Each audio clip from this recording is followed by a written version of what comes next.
This is Jarbon from the Predatory Lending Network talking to you. Now we're here at Anime Expo 2011. I'm here with Zelda Tomoyo. Now, you mentioned that you were quite concerned with the current.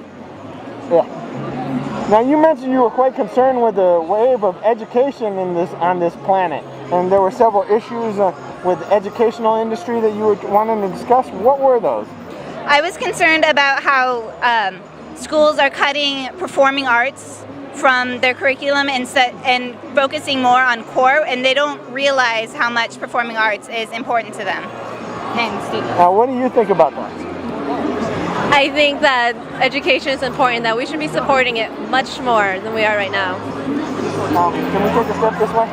Take a step this way? More this way? I was worried that I was cutting part of you off. It looks fine. Okay. So, well, I don't want to cut you off on screen. Now, what can we do to help teachers and, educate the folks throughout the galaxy?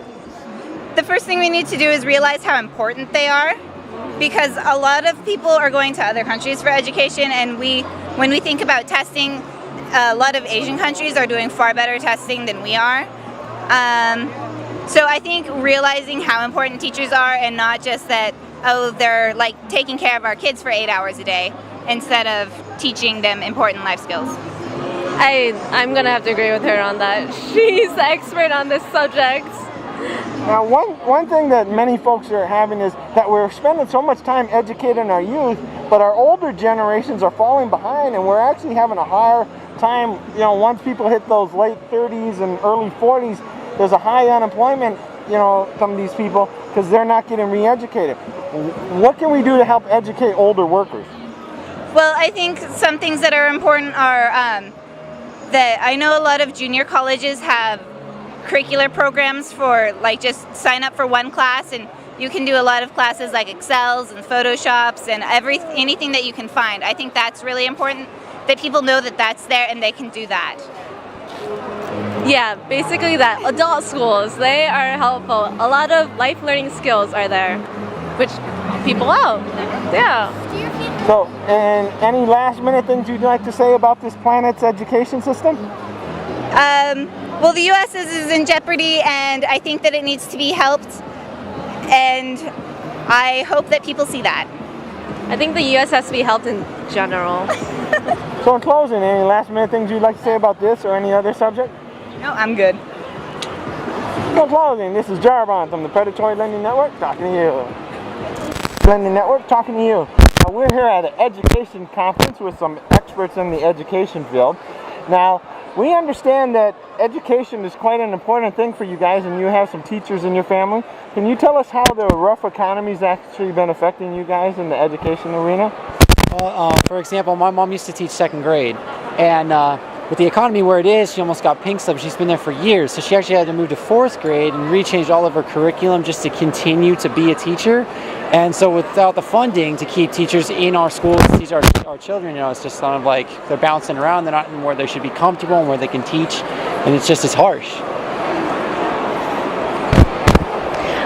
Well, I got my credential a couple years ago, and I've been trying to find a job since then, and I can't. And for me, it's kind of upsetting because when I was student teaching, I saw a lot of jaded teachers that are still in the system and still, holding up jobs when they don't care anymore, they don't have a passion, they don't care about the kids, and there are all these out-of-work teachers who would really like to be in there actually interacting with kids in a healthy and responsible way, and we don't even have that because of tenure. So now, you bring up an interesting thing with you mentioned your parent was a second grade teacher and they had to move.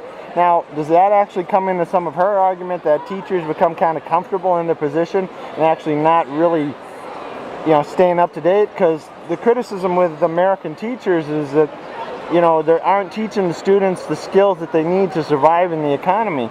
Is it possible that teachers should possibly be tested every year to make sure they're actually qualified to continue?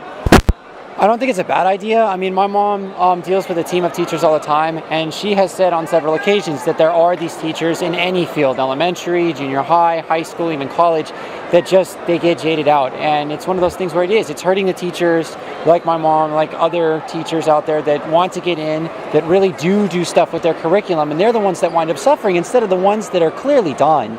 So yes, absolutely, I agree that it overlaps. Yeah, I agree. Yeah, me too. Now, you mentioned that you're a young teacher. What kind of thing are you doing to actually make yourself stand out in the job market and actually stake a better chance of getting the job teaching? Well, a lot of people gave me advice, sub, get in there and be a substitute, except... Like Peggy Hill. Yeah, except there are so many credentialed teachers that can't find work that they're full on subs. They aren't hiring subs anymore even. So what I've been doing is I've been doing behavior therapy for autistic children because, I mean, it's a growing epidemic in education where there are teachers who are expected to be able to teach autistic children and they can't because they have no training, no experience, and they just kind of try to wing it and they have no idea. So I'm hoping that that will get me in from that angle. Basically, for my mom, she did the subbing route. She substituted for an elementary school. She did everything that she could to get in there. She worked with a science program just to get herself known. And so what she's going through is exactly what my mom had to go through even before the economy got bad. So that's just how the process goes, but it's definitely gotten much worse. Now, one of the criticisms with the education system is the high tuition cost and the government loans from those predatory bankers throughout the galaxy. Now, how has predatory financing and banking actually affected you guys in the student loan market? Well, I'm probably going to be paying back student loans for the next several years. I went to a UC school, so really high rates, and they just kept going up the entire time I was there. And then they put you out into a job market where you can't get a job and you can't afford to pay your loans back, so they just keep accruing interest until... I mean, I'm all right because I have a job, but there are some other kids out there that I just really worry about who can't find jobs, and they're just going to have to start paying back the money that they owe for their overpriced education that got them nowhere. So, I went to state, just finished up my 4th year, and some hereditary universal bank, I owe about 20-something thousand to them. And no, I shudder at the prospect of what I have to look forward to at this point. I have a part-time job. I had it all through college. It's barely scratched the surface of what I owe. And really what it is, my folks thankfully are backing me up and they're going to help me get to that career that will hopefully pay it off. But to her point, it's like, you get out of college, you're supposed to be ready to get into the real world. And it's not like that at all anymore. And it's just like, how am I supposed to pay all this stuff back? Now, one criticism that a lot of people are having these days is that you see the most successful guys out there, like Bill Gates, college dropout, the Google guys, college dropout, Facebook, college dropout. More and more successful people are college dropouts. Is college really the answer? Because so many people are in with $30,000, $60,000, $100,000 in debt. If they would have just took that same money and started their own business, if the business fails, 3 to 7 years, they can declare bankruptcy and they can do it all over again. But student loans are government loans and you can never declare bankruptcy on them. And are we, not a way, providing our young people and people of all ages with a substandard education and debt through the rest of their life?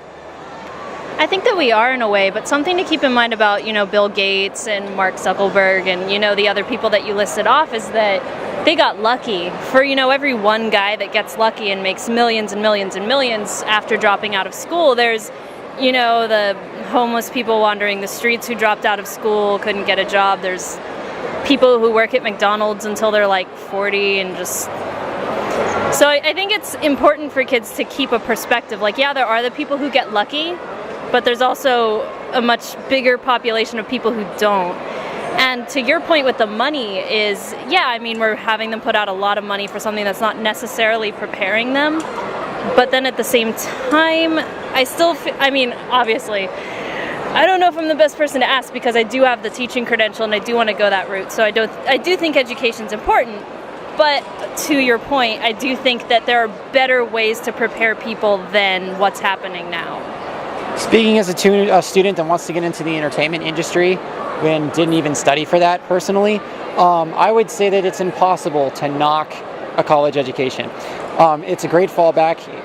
It really is going to be helpful. And the other thing to keep in mind with regards to guys like I know Mark Zuckerman, is that, you know, they dropped out, which means they were in college. And so for them, their buffer was they started in it. Then they found something, lucked out, and went for it and dropped out.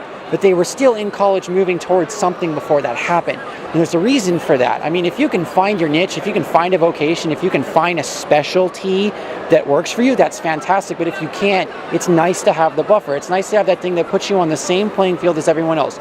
Oh, everyone has a college degree. Okay, first off, no, they don't. But a lot of people do, and that puts you on the same even playing field at least. Otherwise, you've disadvantaged yourself. Now, one issue with older workers, you know, of all age groups, is once they get in that 40 years old, near retirement, they actually get fired. And a lot of teachers are running into this because of overfunded pension plans with CalPERS and, you know, some of the other state-run pensions. What kind of advice do you have for workers of all ages? You know, seeing because government pensions may not actually be around for them in the future. I think just a good thing to keep in mind is keep your options open. Don't limit yourself to one thing in your life. Don't have one skill. Always be trying to develop other outlets for your life to go. Like if, you know, one road closes, you can drive another way, that sort of thing. Keep as many irons in the fire as possible. Go for your dream, go for something lucrative, go for something that works with both. You know, if you want to be a lawyer, go for law. If you want to be in entertainment, go for that. And if you can't do either, be an entertainment lawyer. Always have as many options as possible and try to marry it as much as you can. I normally ask a question, what are you doing to stand out? Did I already ask that? What are you doing to stand out in this job market? You asked me. Okay. So in closing, is there any last minute things you'd like to say to our viewers throughout the galaxy? Keep flying, my friends. I don't know. Just because I'm in a cosplay outfit doesn't mean I don't know what I'm talking about. So in closing, this is Jarbon from the Predatory Lending Network talking to you.